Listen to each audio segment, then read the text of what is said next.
আরে জগ্গা তোমার কি হয়েছে? আরে বদ্রি তাড়াতাড়ি গেট লাগাও। আরে যা না, আরে যা। এবার কি হয়েছে বল? স্যার আমাদের স্কুলে নেকড়ে এসেছে। আরে কি বলিস নেকড়ে? হ্যাঁ স্যার, ও মানুষকে জিন্দা খেয়ে ফেলে। এখন কি করব আমরা? স্যার আমরা যদি চুপ না থাকি তাহলে আমাদের খেয়ে ফেলবে। পালাও, সবাই চুপ করো তাড়াতাড়ি।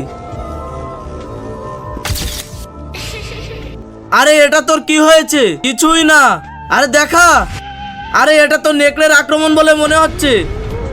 স্যার আমি যখন রাস্তা দিয়ে আসছিলাম তখন নেকড়ে আমাকে আঁচড় দিচ্ছিল, তাই আমি কোনো মতে প্রাণে বাঁচিয়ে ক্লাসের মধ্যে ঢুকলাম। স্যার আমি শুনেছি যাকে নেকড়ে কামড়ায় সেও নেকড়ে হয়ে যায়। আরে তুই পাগল হয়ে গেলি নাকি? যা মুখে আসছে তাই বলছিস। আরে এসব কিছুই হয় না। তার আগে এক বস্তা টাকা চাইলে লাইক করো, আর মাকে চাইলে লাইক সাবস্ক্রাইব দুটোই করে দাও। আরে জগ্গা তোর কি হয়েছে? তোমরা জানতে চাও এরপর কি হয়েছিল? তাহলে পার্ট 2 লিখে কমেন্ট করো।